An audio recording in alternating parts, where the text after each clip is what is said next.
우리 찬송 슬픈 마음 있는 사람 찬양하면서 이 새벽을 하나님께 올려드립니다.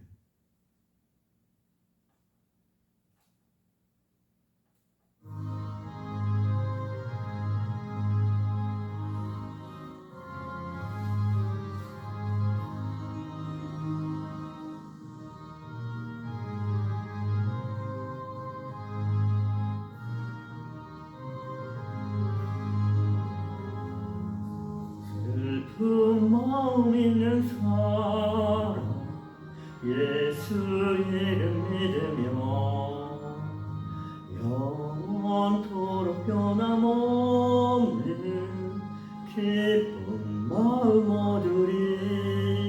예수의 이름은 세상의 소망이요. 예수의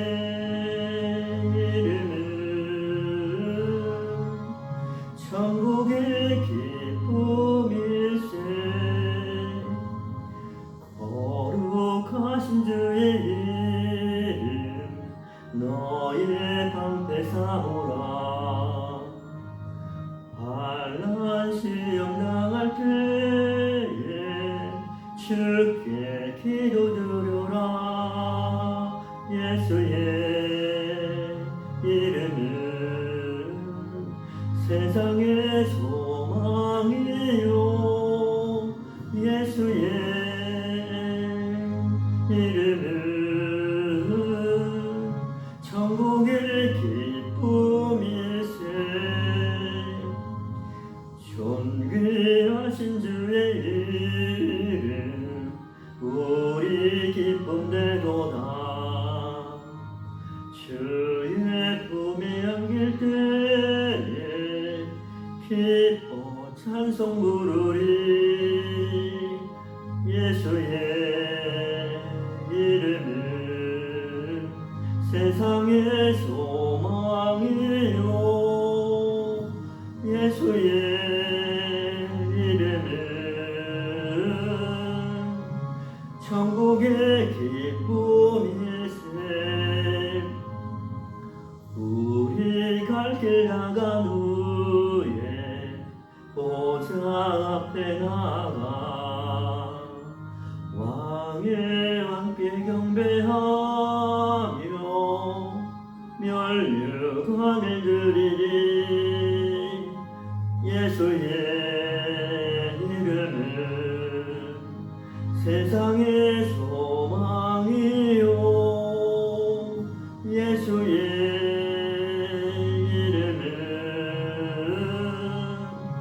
천국의 기쁨일세. 아멘. 우리 찬송가 90장 주 예수 내가 알기 전 찬양합니다.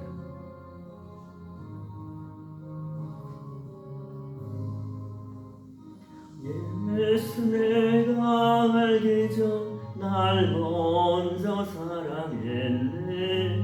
그 크신 사랑 거듭나 내 영혼 거듭났네.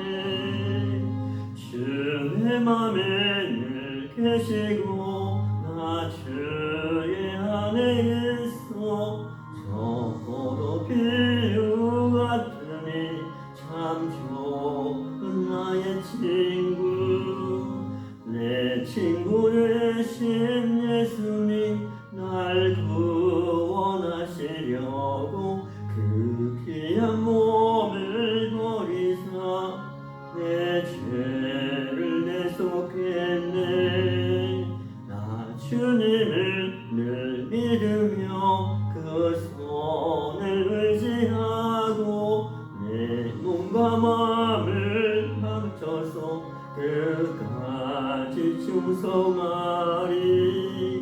내 진실하신 친구여 그 은혜 내려주사 날 항상 보호하시고 내 방패 되옵소서. 그 풍성한 참 사랑을 내 능히 끊을 소냐. 날 구원하신 예수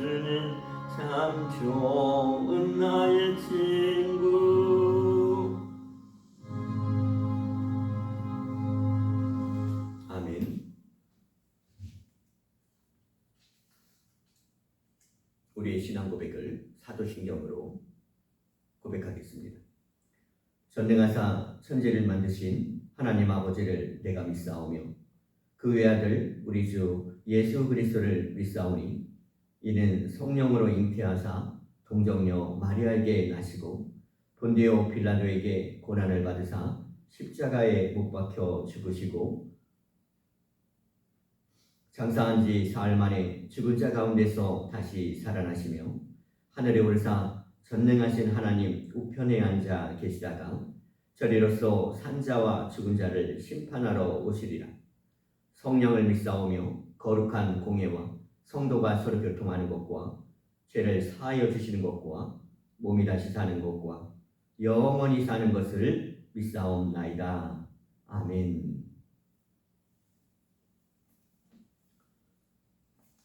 오늘 우리에게 주신 말씀은 신명기 1장의 말씀입니다.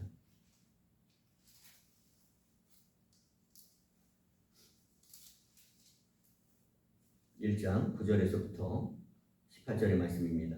우리 한 구절씩 우리 교독합니다.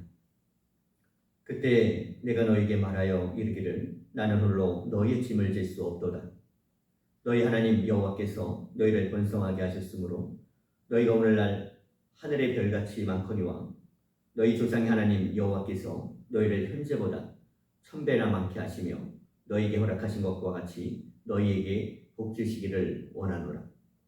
그런즉 나 홀로 어찌 능히 너희의 괴로운 일과 너희의 힘겨운 일과 너희의 다투는 일을 담당할 수 있으랴. 너희의 각 지파에서 지혜와 지식이 있는 인정받는 자들을 택하라. 내가 그들을 세워 너희 수령을 삼으리라 한즉 너희가 내가 대답하여 이르기를 당신의 말씀대로 하는 것이 좋다 하기에 내가 너희 지파의 수령대로 지혜가 있고 인정받는 자들을 취하여 너희의 수령을 삼되 곧 각 지파를 따라 천부장과 백부장과 50부장과 10부장과 조장을 삼고 내가 그때 너희의 재판장들에게 명하여 이르기를 너희가 너희 형제 중에서 송사를 들을 때에 쌍방간의 공정이 판결할 것이며 그들 중에 있는 타국인에게도 그리할 것이라. 재판은 하나님께 속한 것인지 너희는 재판할 때에 외모를 보지 말고 귀천을 차별 없이 듣고 사람의 낯을 두려워하지 말 것이며 스스로 결단하여 어려운 일이 있거든 내게로 돌리라.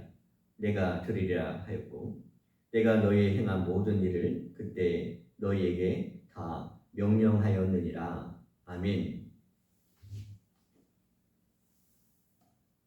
오늘은 신명기 두 번째 말씀 제목을 함께 지는 믿음의 공동체라는 제목을 가지고 우리가 주님의 말씀을 살펴보며 이 새벽을 깨웁니다.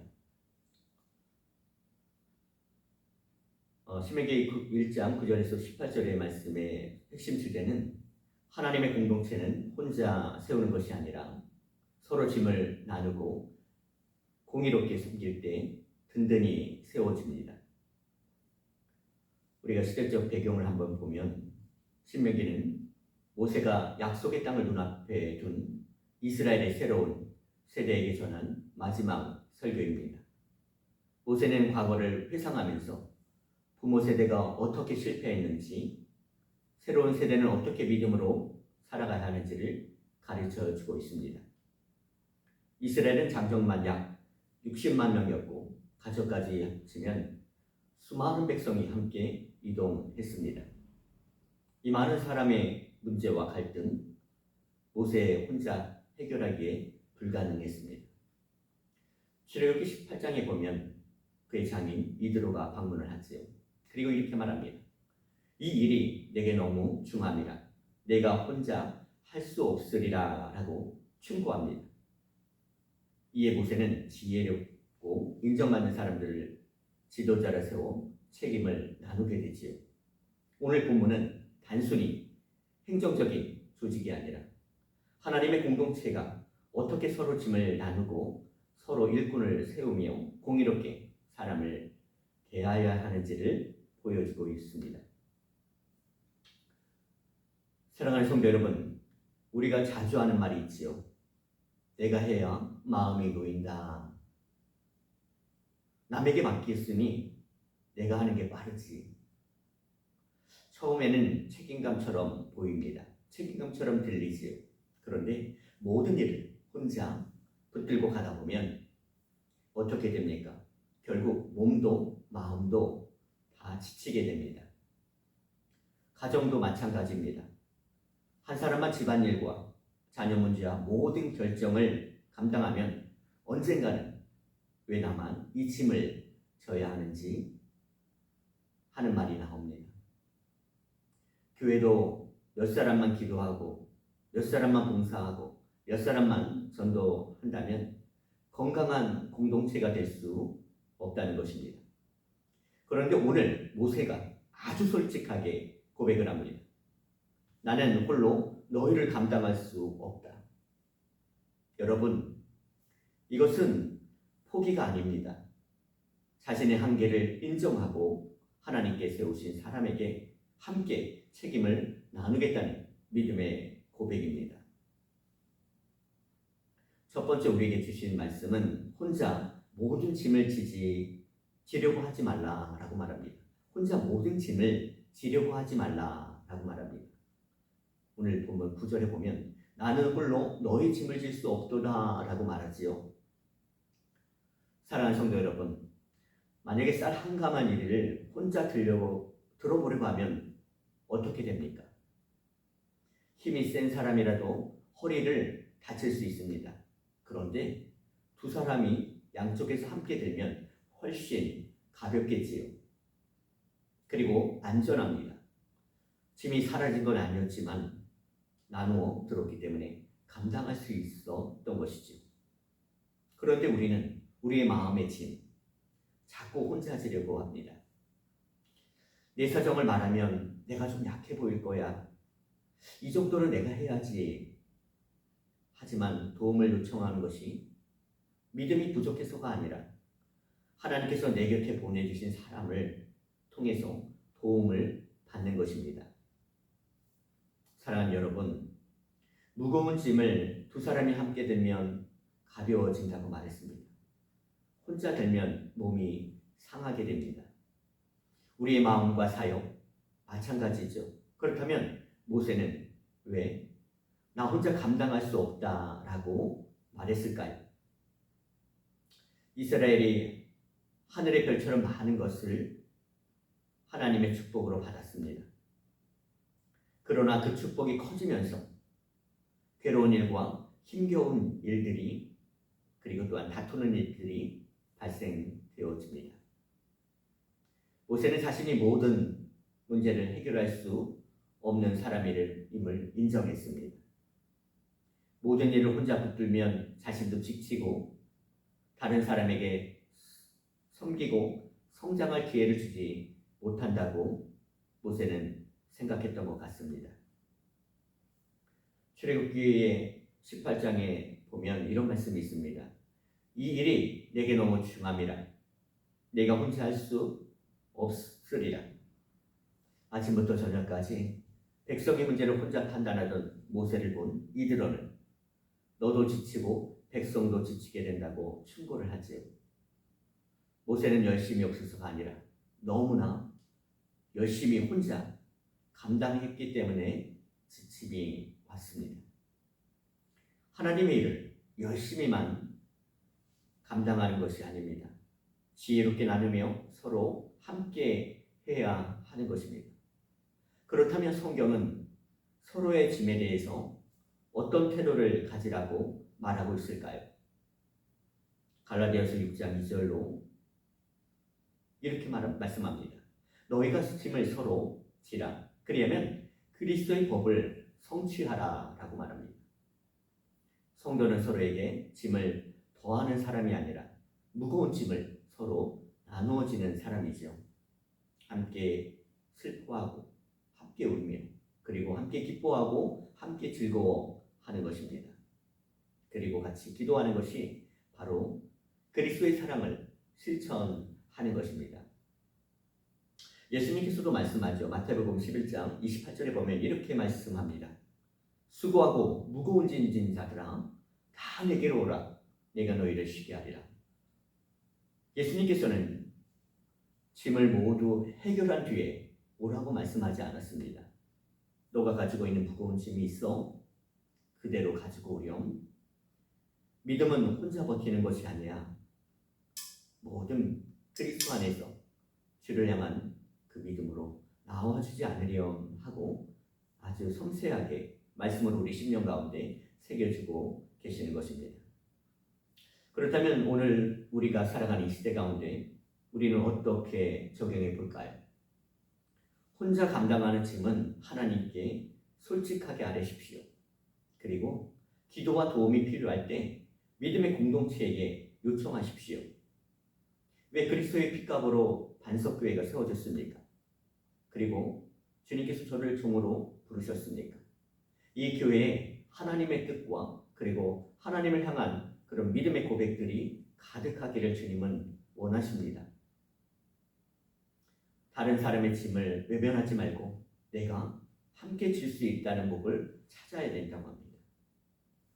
혼자 버티는 것이 믿음이 아닌 것입니다. 예수님께 맡기고 믿음의 사람들과 함께 나누는 것이 진정한 그리스도 안에서 믿음이라는 것입니다. 여러분, 오늘 우리에게 주신 이 하루도 우리의 짐을 나 혼자 짓지 말고 주님께 모든 것을 토설하며 하나님의 뜻이 무엇인지 이 미명에 우리가 하나님의 마음을 가득 품기를 주님의 이름으로 축복합니다. 아멘. 혼자 질 수 없음을 인정했다면 이제 짐을 함께 질 사람을 세워야 합니다. 그러나 아무나 세우는 것이 아닌 하나님을 경외하고 그리고 지혜와 인격을 갖춘 사람을 세워야 합니다. 그래서 두 번째 우리에게 말씀합니다. 지혜롭고 인정받는 일꾼을 세워라. 신명기 1장 13절은 이렇게 우리에게 말씀합니다.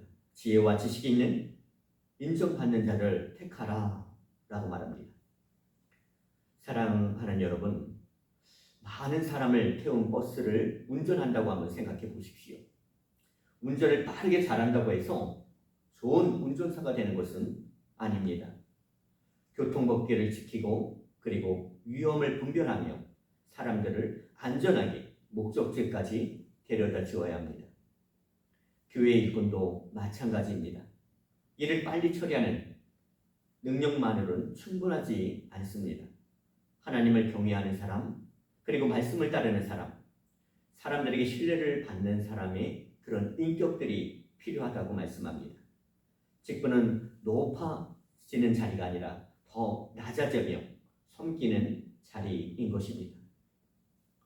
버스를 운전하는 사람에게 운전 기술뿐만 아니라 책임감과 판단력, 그것이 필요하듯이 교회 일꾼도 일처리 그 능력만으로는 충분하지 않는 것이죠. 이제 모세가 제한적인 영적 기준을 한번 살펴보겠습니다. 모세는 지도자의 조건으로 지혜가 있어야 된다고 말합니다. 지식이 있어야 된다고 말합니다. 그리고 공동체의 인정을 제시하고 있습니다. 지혜는 하나님의 뜻을 따라 분별하며 행동으로, 능력으로 나타나며 지식과 말씀, 상황을 제대로 아는 것이지요.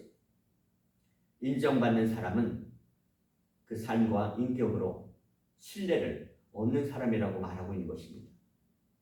모세는 천부장과 백부장과 50부장과 그리고 10부장 각각 세워 각자의 능력에 맞게 책임을 맡겼습니다. 중요한 것을 맡느냐가 아니라 맡겨진 일에 충성했느냐인 것을 하나님께서는 보고 계시는 것입니다. 출애굽기 1장 18장 21절에 보면 이렇게 말씀합니다. 하나님을 두려워하며 진실하며 불의한 이익을 미워하는 자를 살펴서 백성 위에 세워라고 말씀합니다. 하나님을 두려워하는 사람이 하나님을 진실하게 믿는 사람, 하나님의 그 사랑으로 불의한 이익을 취하지 않는 사람을 백성 위에 세우라고 말하고 있습니다. 하나님께서 찾으시는 그 일꾼, 말 잘하고 일 잘하는 사람이 아닙니다. 하나님의 눈을 의식하는 사람, 하나님이 나를 보고 계시다는 그 코람데오의 믿음을 두렵고 떨림으로 바라보는 그 한 영혼을 말하겠지요. 하나님의 눈을 의식하며 진실하고 자기의 욕심을 위해 직분을 이용하지 않는 사람이라고 말합니다. 이 기준은 구약 시대에 필요한 것이 아닙니다. 초대교회 같은 기준으로 일꾼을 세웠습니다. 어떤 일곱을 택합니까? 사도행전 6장 3절에 보면 이렇게 말씀합니다. 성령과 지혜가 충만하여 칭찬받는 사람 일곱을 택하라 라고 말합니다. 초대교회의 기준은 재산이나 지위가 아니라 성령 충만, 지혜 충만, 공동체의 신뢰였습니다. 이런 일꾼을 세우는 것은 사도들이 기도와 말씀에 집중할 수 있게 하고 하나님의 말씀이 왕성해졌습니다. 그렇다면 하나님께서 일꾼에게 무엇을 가장 중요하게 보실까요?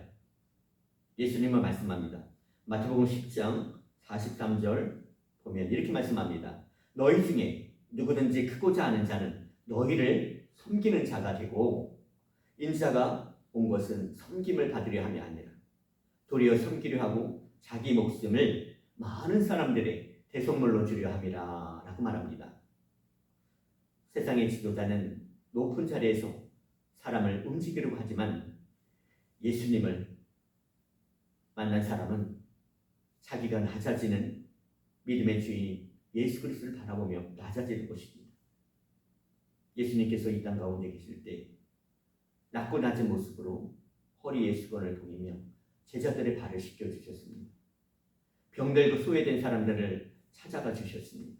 마침내 십자가에서는 모든 것을 나를 위해서 내어주셨다는 것이죠. 직분이라는 것은 대접받는 권리의 자리가 아니라 섬겨야 할 책임이 더 커지는 자리인 것입니다. 사랑하는 여러분, 이제 사도 바울의 말씀을 통해서 맡은 자가 가져야 할 가장 중요한 것을 한번 살펴보겠습니다. 고린도전서 4장 2절엔 이렇게 말씀합니다. 맡은 자들에게는 구할 것은 충성이니라. 맡은 자들에게 구할 것은 충성이라고 말씀합니다. 충성하려면 우리 안에 무엇이 있어야 될까요? 우리 안에 나를 통해 일하실 성령 하나님의 믿음이 있어야겠지. 나는 할 수 없지만 성령 하나님의 묻고 성령 하나님의 말씀을 따르는 그 순종의 믿음이 우리 안에 있어야 됩니다. 하나님은 얼마나 큰 일을 맡았는지 보지 않으시고 어떤 마음으로 감당하시는지를 보십니다. 눈에 띄는 일이든 작은 일이든 맡겨진 자리에서 끝까지 충성하는 것이 중요합니다. 오늘날 살아가는 우리는 이렇게 적용해 볼까 합니다. 직분의 이름보다 먼저 믿음과 인격을 준비하십시오. 작고 눈에 띄지 않은 일도 하나님께서 맡기신 사명으로 여기십시오. 교회와 다음 세대 가운데 믿음과 지혜가 충만한 일꾼이 세워지도록 기도하십시오. 하나님은 얼마나 큰 일을 맡았는가 보다 맡겨진 자리에서 얼마나 충성했는가를 보십니다. 오늘 이렇게 결단해 보면 좋겠습니다. 저를 따라해 주시겠습니까? 주님, 직분의 이름보다 믿음과 지혜와 인격을 갖춘 충성된 일꾼이 되겠습니다. 아멘. 여러분의 믿음의 고백이 여러분의 인생 가운데 하나님의 사랑 안에 주님을 더 바라보며 하나님의 뜻을 이루는 저와 여러분 되길 주님의 이름으로 축복합니다. 아멘. 사람을 세우는 것만으로 공동체가 건강해지지는 않습니다. 세워진 지도자가 사람을 차별하지 않고 하나님의 공의로 섬겨야 합니다. 세 번째로 우리에게 주신 말씀은 사람을 외모로 보지 말고 공의롭게 대하라.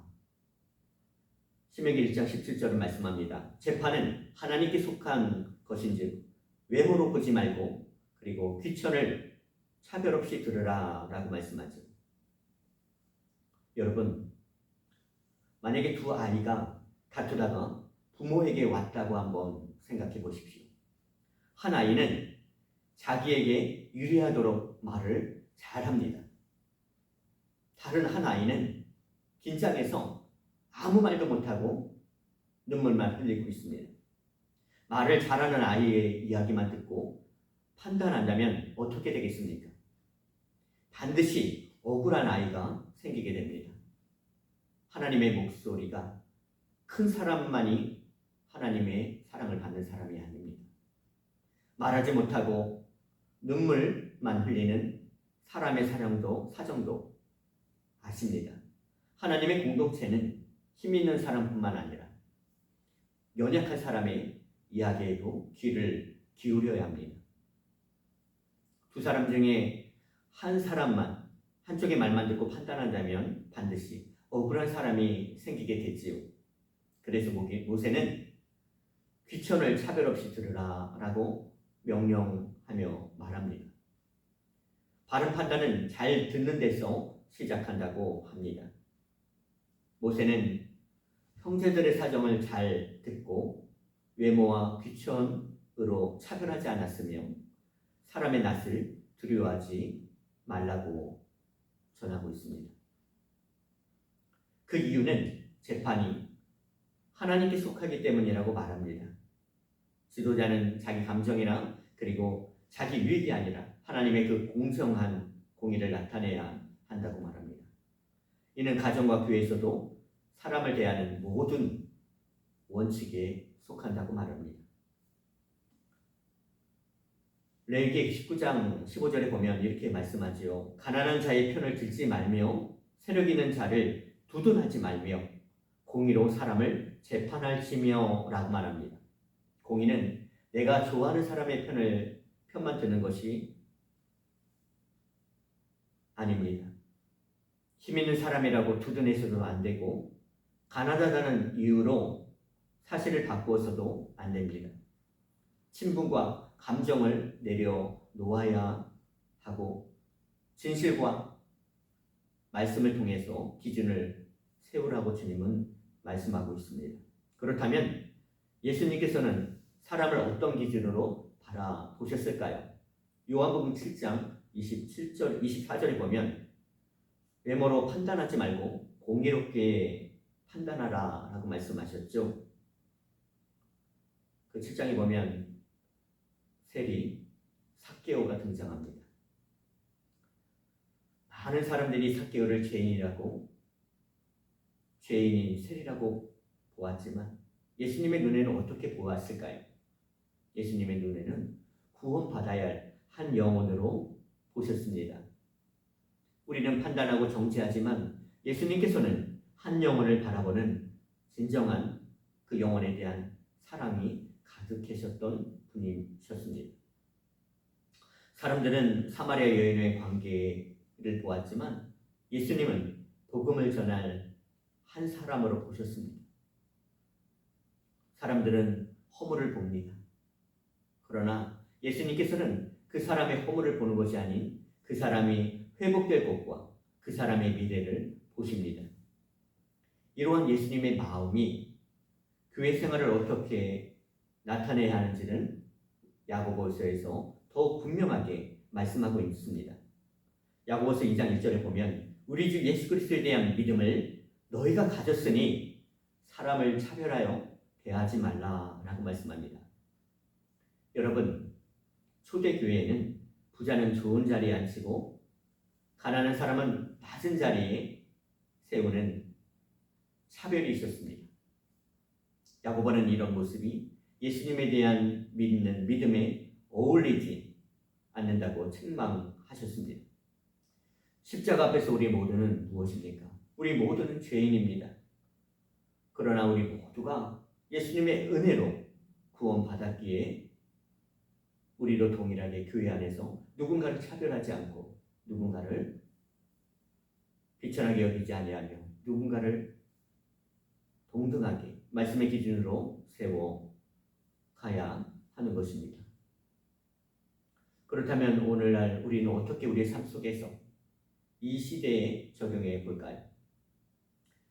이렇게 적용했으면 좋겠습니다. 다른 사람의 말을 성급히 끊지 말고 끝까지 들으십시오. 아멘. 친분과 감정이 아니라 사실과 말씀을 기준으로 판단하십시오. 아멘. 과거와 외모로 사람의 가능성을 제한하지 마십시오. 아멘. 판단하기 전에 예수님의 마음으로 보게 하소서라고 기도하십시오. 아멘. 사랑하는 여러분, 사람은 외모와 과거를 보지만 예수님께서는 그 영혼의 회복과 미래를 보십니다. 오늘 우리 이렇게 결단했으면 좋겠습니다. 저를 따라해 주시겠습니까? 주님, 사람의 외모와 형편으로 판단하지 않고 예수님의 마음으로 공의롭게 대하겠습니다. 이제 말씀을 마치려고 합니다. 오늘 주님께서는 우리에게, 우리 공동체에게, 그리고 이 영상을 보는 믿음의 사람들에게 이렇게 말씀합니다. 함께 짐을 지고 공의롭게 섬기라 라고 말씀하고 있습니다. 사랑하는 성도 여러분, 오늘 본문은 단순히 모세가 행정 조직을 만들고 지도자를 세운 이야기로 끝나지 않았습니다. 우리가 어떤 가정을 이루고 어떤 일꾼이 되며 어떤 교회를 세워야 하는지를 말씀을 통해서 우리에게 말씀하셨습니다. 첫째는 혼자 짐을 지려고 하지 마십시오. 우리의 무거운 짐을 예수님께 맡기고 믿음의 사람들과 함께 나누어야 합니다. 둘째는 지혜롭고 인정받는 일꾼이 되십시오. 지혜롭고 인정받는 일꾼이 되십시오. 직분의 이름보다 믿음과 지혜와 인격을 준비하고 예수님처럼 낮아져서 섬기며 작은 일에도 충성하는 우리가 되기를 주님은 우리에게 말씀하고 있는 것입니다. 셋째는 사람의 외모를 판단하지 말고 공의롭게 대하십시오 라고 말씀합니다. 친분과 감정을 내려놓고 모든 영혼을 예수님의 눈과 마음으로 바라보아야 합니다. 우리의 가장 무거운 죄의 짐은 무거운 우리의 죄의 짐을 주님이 대신 십자가에서 대신 져 주셨습니다. 예수님께서 우리의 짐을 져 주셨기에 우리도 서로의 짐을 나누어 질 수 있는 것이죠. 예수님께서 맡기신 사명을 끝까지 죽기까지 충성하셨기에 우리도 맡겨진 일에 충성으로 주님 앞에 나아가야 하는 것입니다. 예수님께서 우리를 조건 없이 차별하지 않으셨고 받아주셨기에 우리도 모든 영혼을 존중할 수 있습니다. 주한 반석교회 목회자 한 사람만 짐을 지는 교회가 아닙니다. 모든 성도가 함께 기도하고 함께 섬기는 교회가 되기를 바랍니다. 성령과 지혜가 충만한 일꾼과 다음 세대가 세워지고 상처 입은 소외된 한 영혼이 그 영혼의 이야기에 귀 기울이는 사랑의 공동체가 되기를 주님의 이름으로 축복합니다. 아멘. 자, 오늘의 마지막 결단입니다. 저를 한번 따라해 주시겠습니다. 혼자 모든 짐을 지려고 하지 않겠습니다. 혼자 모든 짐을 지려고 하지 않겠습니다. 작은 일에도 충성하는 지혜로운 일꾼이 되겠습니다. 작은 일에도 충성하는 지혜로운 일꾼이 되겠습니다. 사람을 차별하지 않고 예수님의 마음으로 섬기겠습니다. 사람을 차별하지 않고 예수님의 마음으로 섬기겠습니다. 아멘. 여러분, 이 새벽에 주님을 바라봅니다. 그리고 오늘 우리에게 주신 말씀 기억해 주십시오. 자, 오늘 말씀 통해서 우리가 하나님의 나라에 동참하며 맡겨진 일을 끝까지 충성하며 주님 가신 그 길을 우리도 걸어가기를 주님의 이름으로 축복합니다. 기도합니다. 사랑과 은혜가 풍성하신 하나님 아버지 감사합니다. 오늘도 말씀을 통해서 우리의 심령이 변화되려고 생명의 말씀으로 우리 심령 가운데 새기신 하나님 감사합니다. 모든 것이 하나님의 때에 우리를 부르시고 협력자를 세우며 하나님의 나라를 더 왕성하게 만드시는 하나님의 그 사랑을 오늘도 우리가 받습니다. 우리 안에 생명 되신 예수 그리스도의 사랑, 그 구원의 놀라운 은혜가 오늘 이 새벽에 하나님이 주시는 그 영혼을 향한 마음을 품고 기도하는 자리가 될 수 있도록 주님 함께하여 주옵소서. 기도하고 원하고 바랍니다.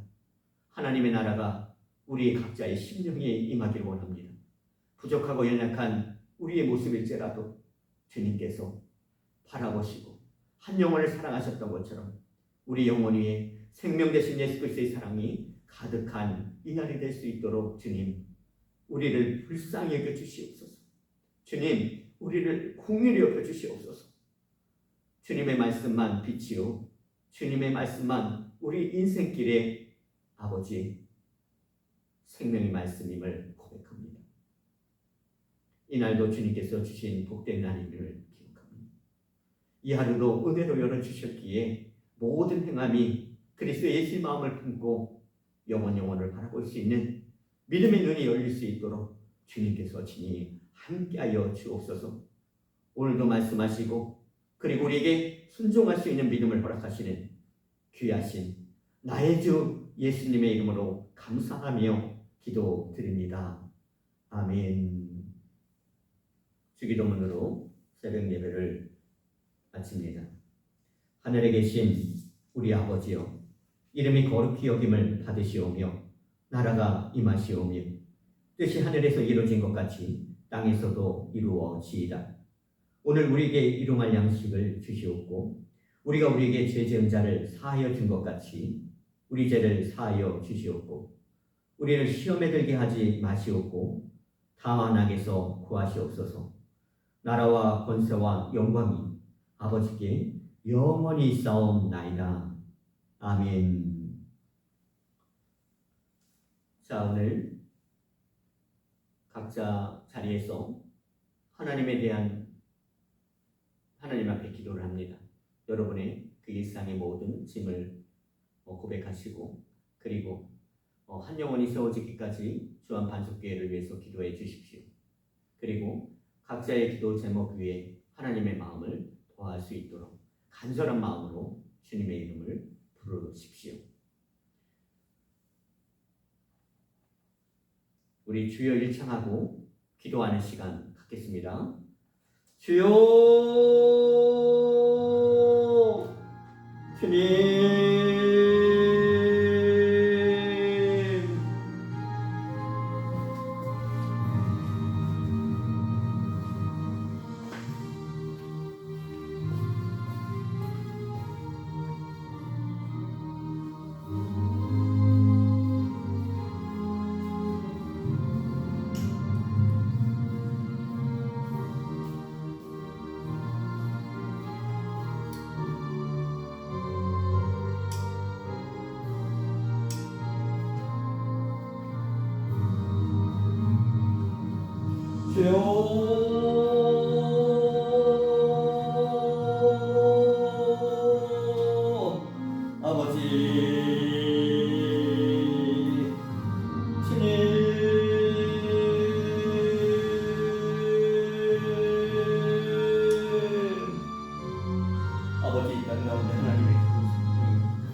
저희 아버지 신령 가운데도 주님 은혜를 부어주시고 주의 그 나라가 아버지의 계획하는 가운데 아버지 스크린 가운데 아버지 말씀 있도록 주님 함께 알려주옵소서.